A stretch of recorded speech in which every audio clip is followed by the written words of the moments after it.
Nah, kali ini kita akan belajar tentang bab elektrolisis, di mana sel elektrolisis ini merupakan perubahan energi listrik yang menghasilkan reaksi kimia. Nah, reaksi di sini disebut juga sebagai reaksi tidak spontan. Karena ketika aliran listriknya diputus, maka reaksinya tidak akan terjadi. Nah, di sini harus diingat, sel elektrolisis nanti ada dua macam. Yang pertama bentuknya larutan, yang kedua dalam bentuk lelehan. Nah, di sini kita akan mempelajari terlebih dahulu penentuan katoda dan anoda dalam bentuk larutan. Nah, untuk katoda dalam sel elektrolisis merupakan kutub negatif. Nah, untuk penentuannya nanti kita lihat kation. Kation ini berarti ion yang bermuatan positif. Nah, ketika kationnya berupa H+, maka reaksinya yaitu 2H+ plus 2 elektron menjadi H2. Nah, ketika kationnya itu merupakan logam 1A, 2A, Al, dan Mn, maka yang bereaksi bukan logam ini, tapi yang bereaksi yaitu H2O plus 2 elektron menjadi H2 plus 2 OH-. Nah, untuk yang ketiga, jika kationnya merupakan logam lain, maksudnya logam lain di sini logam selain logam 1A, 2A, Al, dan Mn, maka nanti yang bereaksi atau yang tereduksi logam itu sendiri. Misal nanti ada logam Ag dan Cr, maka kalau Ag nanti yang bereaksi adalah Ag, yaitu Ag plus elektron menjadi Ag. Atau nanti jika ada logam Cr, maka nanti reaksinya Cr3 plus 3 elektron menjadi Cr. Selanjutnya yaitu penentuan reaksi pada anoda atau kutub positif. Jadi kalau untuk menentukan reaksi pada anoda, maka kita lihat dulu elektroda yang digunakan. Jadi nanti di soal pasti diketahui elektroda yang digunakan. Nanti di sini elektrodanya ada dua macam. Ada yang inert atau artinya tidak ikut bereaksi, dan ada juga yang elektroda tidak inert.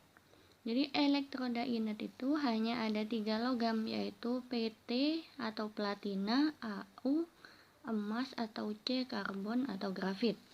Nah, ketika di soal ada elektrodanya 3 ini, maka kita harus lihat anionnya. Nah, ketika anionnya berupa OH-, maka nanti yang bereaksi yaitu 4OH- menjadi 2H2O plus O2 plus 4 elektron. Untuk poin ke B yaitu ketika anionnya mengandung oksigen. Misal nih ada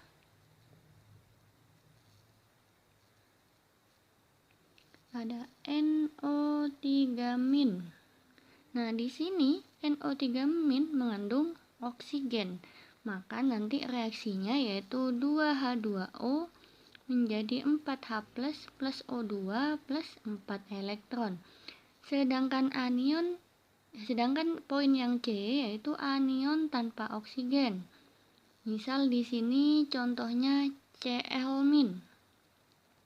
Maka nanti yang akan bereaksi Cl- itu sendiri, yaitu 2Cl- menjadi Cl2 plus 2 elektron. Nah, sedangkan ini bisa kita ganti contoh lain. Misal nanti ada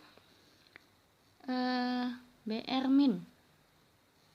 Nah, ketika anionnya berupa Br-, maka reaksinya nanti tulis Br- menjadi Br2, karena di alam pasti diatomik ya. Nah, habis itu disetarakan, berarti di sini 2. Nah, di sini muatannya 2-, berarti di sini kita tambah 2 elektron. Nah, sedangkan nanti jika di soal diketahui elektrodanya tidak inert, berarti logam selain 3 ini. Misal di sini kita pakai Ag. Maka nanti Ag-nya yang langsung teroksidasi, yaitu reaksinya menjadi Ag menjadi Ag plus elektron. Atau contoh lain nanti ada logam Cu. Maka Cu-nya langsung teroksidasi. Cu menjadi Cu2 plus 2 elektron. Sekarang kita akan latihan soal sel elektrolisis. Di sini ada soal tuliskan reaksi elektrolisis berikut. Nomor 1, larutan NaCl dengan elektroda grafit. Jadi langkah pertama yang harus kita lakukan yaitu mengionisasi larutannya. Di sini ada larutan NaCl, berarti nanti NaCl-nya yang diionisasi.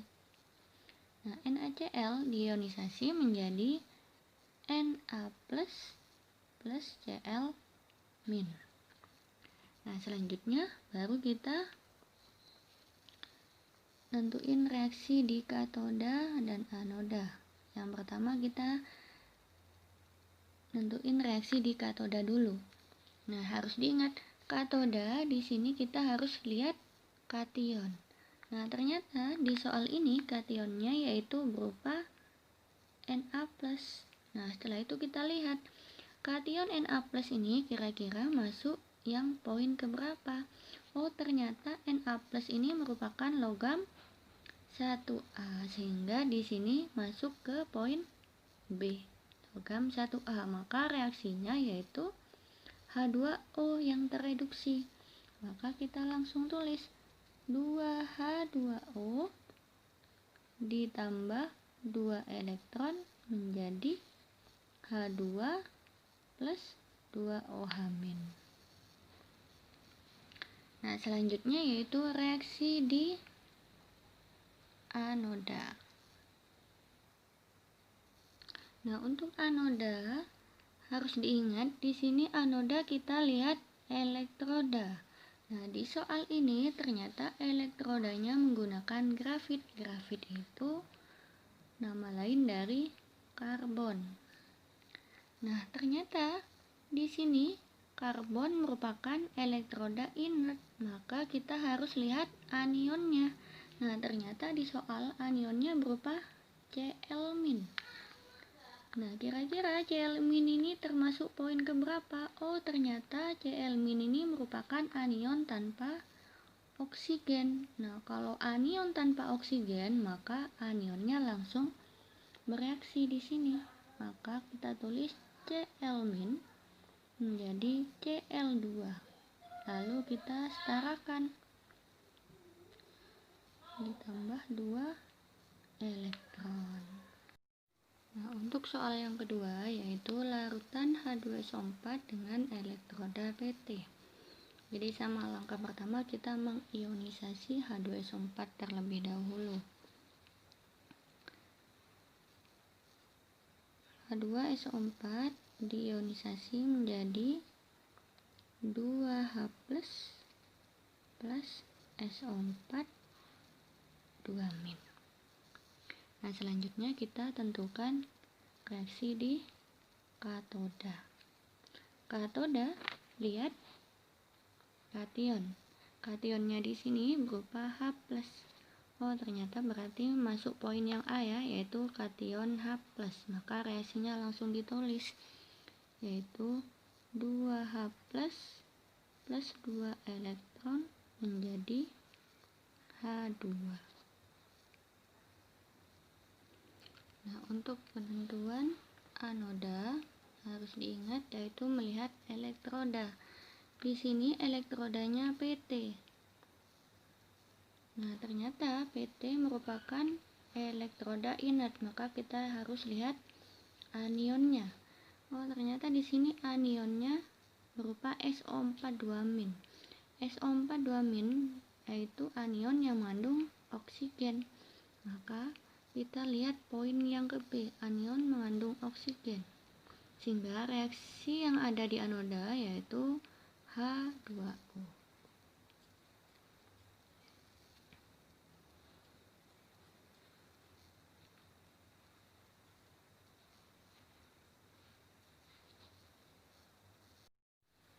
Nah, untuk soal yang ketiga yaitu larutan AgNO3 dengan elektroda C. Maka langkah pertama yaitu mengionisasi AgNO3. AgNO3 diionisasi menjadi Ag+ plus NO3-. Katoda, lihat kation. Di sini kationnya Ag+. Ag+ ini bukan logam 1A, bukan 2A. Jadi langsung masuk ke katoda, langsung ditulis Ag+ plus elektron menjadi Ag. Sedangkan anoda, kita lihat elektroda. Oh, ternyata elektroda C merupakan elektroda inert, sehingga kita harus lihat anionnya. Nah, di sini anionnya berupa NO3-, yaitu anion yang mengandung oksigen, sehingga yang bereaksi yaitu H2O.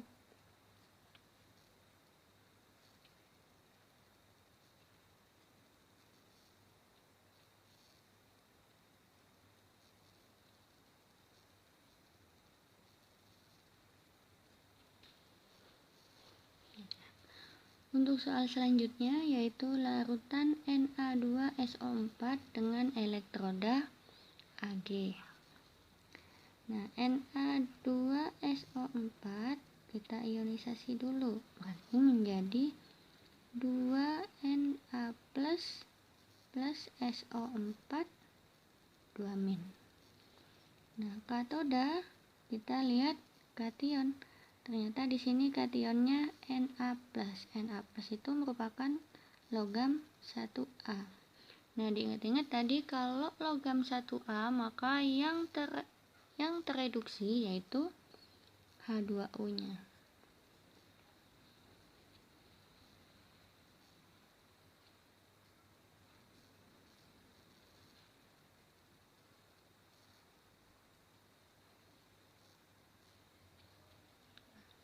Nah, jika kita disuruh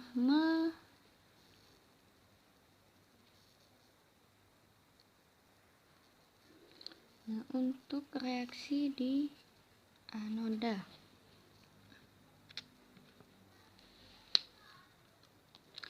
maka untuk menentukan reaksi di anoda yaitu kita lihat elektroda. Elektrodanya yaitu Ag. Ternyata Ag ini bukan elektroda inert, yaitu elektrodanya tidak inert. Maka ketika elektrodanya tidak inert, Ag ini langsung bereaksi, langsung teroksidasi di sini. Jadi langsung Ag menjadi Ag+ plus elektron. Nah, untuk soal selanjutnya yaitu proses elektrolisis yang terjadi pada lelehan. Jadi nanti hati-hati ketika soalnya berupa lelehan, maka pasti tidak ada H2O. Nah, untuk langkahnya sama, yaitu kita mengionisasi terlebih dahulu. Nah, berarti menjadi Mg2+ plus 2Cl-. Untuk katoda kita lihat kation. Nah, di sini Mg2+. Nah, meskipun Mg2+ ini merupakan 2A, karena di sini merupakan lelehan, maka yang bereaksi di sini langsung logam Mg.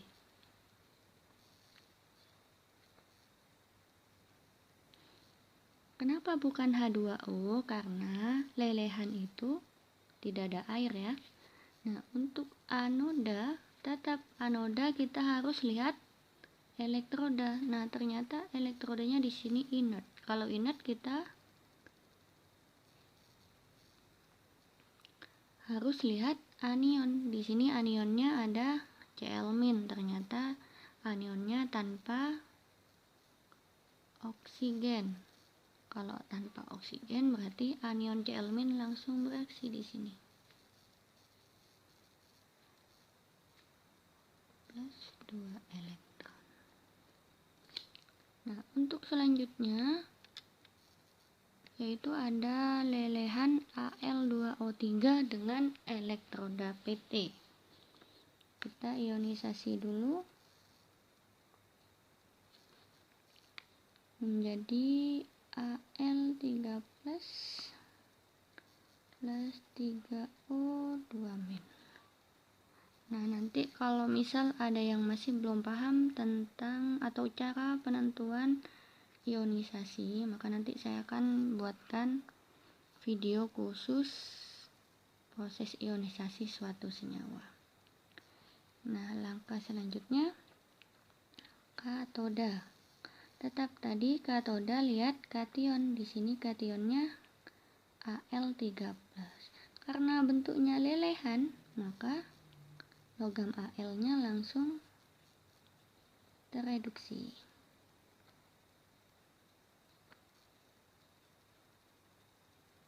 Nah, selanjutnya anoda. Anoda aturannya yaitu lihat elektroda. Di sini elektrodanya PT. Oh, ternyata elektrodanya inert. Kalau elektrodanya inert, maka kita harus lihat anionnya. Anionnya di sini ada oksigen. Namun, karena ini bentuk lelehan, maka yang bereaksi di anoda bukan H2O, tapi anionnya langsung. Maka kita tulis O2- menjadi O2, disetarakan dulu. Jadi di sini 4 elektron. Nah, untuk soal yang ketujuh yaitu tuliskan reaksi elektrolisis larutan CuSO4 dengan katoda Fe dan anoda Cu. Ternyata di sini elektrodanya ada 2, yaitu katodanya Fe dan anodanya Cu.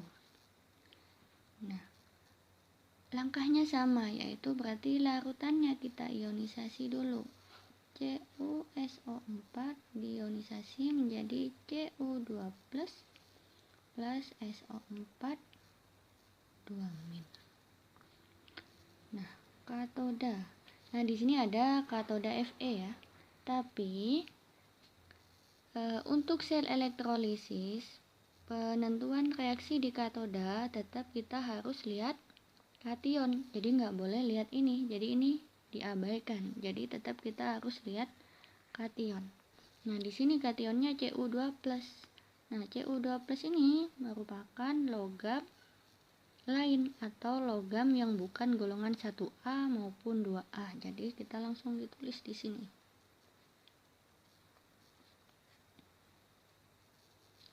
Nah, sedangkan anoda tadi langkahnya yaitu melihat elektroda. Oh, ternyata elektroda di anoda yaitu menggunakan Cu. Cu ini merupakan elektroda tidak inert. Kalau tidak inert, maka elektroda Cu langsung teroksidasi di sini.